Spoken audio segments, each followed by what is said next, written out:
Hi అండి, అందరికి ఎలా ఉన్నారు? బాగున్నారా? నేనైతే బాగున్నాను, మీరు కూడా బాగుంటారని అనుకుంటున్నాను. అందరికి కృష్ణాష్టమి శుభాకాంక్షలు. ఈరోజు నేను అటుకుల పొంగల్ చేయబోతున్నాను. దానికి ఏమేమి కావాలో ఒకసారి చెప్తాను. నేను ఒక కప్పు అటుకులు తీసుకున్నా, అలాగే 100 గ్రాములు పెసరపప్పు. ఇది నేను ఒక గంట క్రితమే నానబెట్టి పక్కన పెట్టుకున్నాను. బెల్లం 1 కప్పు, నెయ్యి 3 టేబుల్ స్పూన్లు, వెన్న ఒక 3 టేబుల్ స్పూన్లు, జీడిపప్పు, కిస్మిస్, కొబ్బరికాయ 1 ముక్క మొత్తం చిన్నగా కట్ చేసుకున్నా, అలాగే 1/2 లీటర్ పాలు కూడా. ఇవి నేను వేడి చేసి పక్కన పెట్టుకున్నా, చల్లగానే. ఇందులో సరిపోయినంత కొద్దిగా ఉప్పు. ఇప్పుడు ముందుగా ఏం చేయాలి అంటే, నేను గ్యాస్ ముట్టించుకుంటున్నాను. ఇదిగోండి, కడాయి కూడా పెట్టుకుంటున్నాను. 1 టేబుల్ స్పూన్ వరకు నెయ్యి వేసుకుంటున్నాను కడాయిలో, అలాగే 1 టేబుల్ స్పూన్ వెన్న వేసుకుంటున్నాను. ఈ రెండు వేడెక్కాక నేను పెసరపప్పు వేసుకుంటున్నాను. పెసరపప్పు వేసాక బటర్ అండ్ నెయ్యి వేసుకున్నాం కదా, దాంట్లోన కొంచెం వేపుకోవాలి, ఒక 10 నిమిషాల లాగా. ఇవ్వండి, 10 నిమిషాలు అయితే అయిపోయింది. ఇది బాగా వేగింది. ఇప్పుడు దీంట్లో 1 కప్పు నీరు వేసుకుంటున్నా. వేసుకొని ఇలా కలుపుకొని కొద్దిగా ఉప్పు ఈ మాత్రం వేసుకొని కలిపేసుకోవాలి. ఇంకా గ్యాస్ సిమ్లో చేసి, గ్యాస్ సిమ్లో చేసిన తర్వాత మూత పెట్టుకోవాలి. ఇది మెల్లగా ఉడకాలి. ఈ పప్పు ఉడికే ఒక 10 నిమిషాలు పడుతుంది. అంతలోకి ఇంకొకటి ఏం చేయాలంటే, మనం అటుకులు వేపుకోవాలి. పక్కన గ్యాస్ ముట్టించుకొని ఫ్రై పాన్ పెట్టుకుంటున్నా. దీంట్లోకి ఈ నెయ్యి అంతా వేసేస్తున్నాను. నెయ్యి వేసిన తర్వాత అటుకుల్లోకి కూడా కొద్దిగా బటర్ వేసుకోవాలి. వేడెక్కిందంటే అటుకులు వేసుకోవాలి. స్లోగా ఎర్రగా వేగే వరకు అటుకులు వేపుకోవాలి. ఇదండి, అటుకులు అయితే ఈ విధంగా వేగిపోయి ఎర్రగా. ఇప్పుడు దీనికి ఒక ప్లేట్లో తీసుకుంటున్నాను. నేను గ్యాస్ బంద్ చేస్తున్నాను. ఇది తీసి పక్కన పెట్టి తీసుకుంటున్నాను అటుకులు. ఇప్పుడు నేను పప్పు పెట్టాను కదా, మూత తీసి పప్పు చూసుకుంటున్నాను.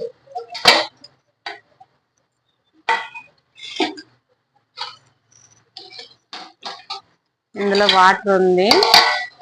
ఇలాగే మూత పెట్టుకొని ఇంకొక 10 నిమిషాలు ఉడికించుకోవాలి. నీరు మొత్తం పప్పు అంతా పీల్చేసుకోవాలి. అప్పటి వరకు ఉడకాలి. ఇది 10 నిమిషాలు అయితే టైం తగులుతుంది. 10 నిమిషాలు అయితే అయిపోయిందండి. పప్పు చూస్తున్నాను మూత తీసి.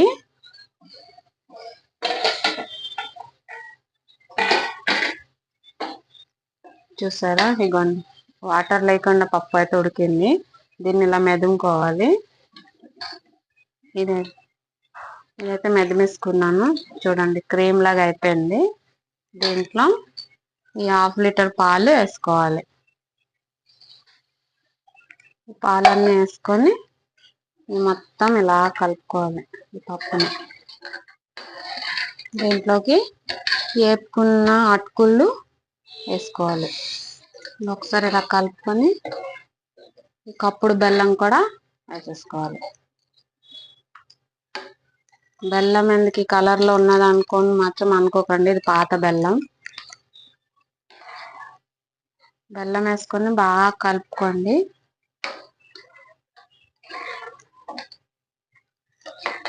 బెల్లం అయితే బాగా కరిగింది. ఇప్పుడు చిన్న అగ్గిలోనే ఇది ఉడికించుకోవాలి మూత పెట్టుకొని.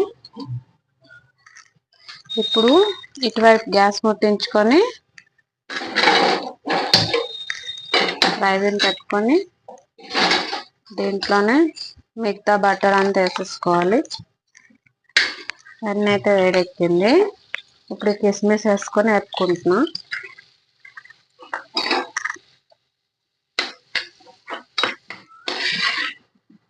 ఇంకొన్ని కిస్మిస్ అయితే అయిపోయింది, నేను తీసేసుకుంటున్నాను పక్కకి.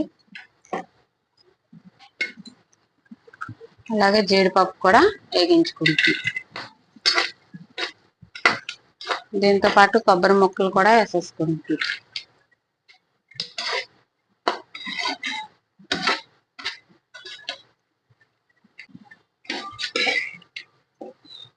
ఇదిగోండి జీడిపప్పు కొబ్బరికాయ కూడా అయిపోయింది. ఇవి కూడా నేను పక్కన వేసేసుకుంటున్నాను.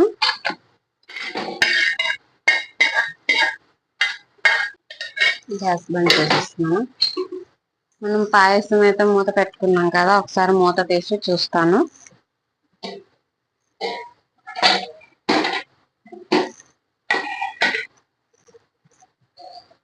పాయసం అయితే ఉడుకుతుంది. ఇప్పుడు దీంట్లోకి ఈ ఇలాచీలు ఒక 3 చితగొట్టి పెట్టుకున్నాను, ఇది వేసుకుంటున్నాను. నేను వేసుకొని ఇలా కలుపుకోవాలి.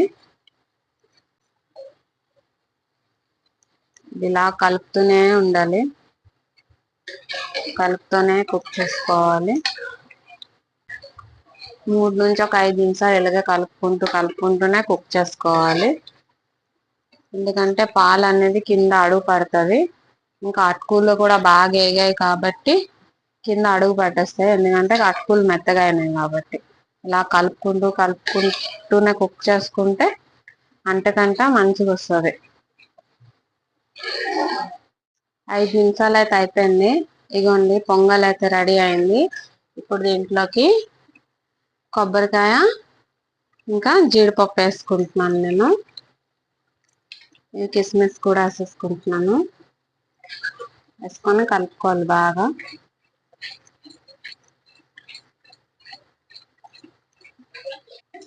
అంతేనండి, అటుకుల పొంగల్ అయితే రెడీ అయిపోయింది. నేను గ్యాస్ బంద్ చేసుకుంటున్నాను. అటుకుల పొంగల్ అయితే రెడీ అయిపోయిందండి. మీరు కూడా ఇలాగే దేవుడికి ఎప్పుడైనా పొంగల్ చేయాలి ఈజీగా అనుకుంటే ప్రెషర్ పప్పుతో అటుకులతో పొంగల్ చేసుకోండి. నేను చేసే విధానంగా మీకు నచ్చినట్లయితే మీరు కూడా ఇంట్లో ఒకసారి ట్రై చేసి దేవుడికి పెట్టండి. మళ్ళీ పిల్లలకు కానీ పెద్దలకు కానీ ఇస్తే ఇష్టంగా తింటారు. నా వీడియో కనుక మీకు నచ్చినట్లయితే లైక్ చేయండి, షేర్ చేయండి, సబ్స్క్రైబ్ చేసుకోండి. ఉంటాను మరి, మళ్ళీ ఒక వీడియోతో మళ్ళీ కలుస్తా. బాయ్.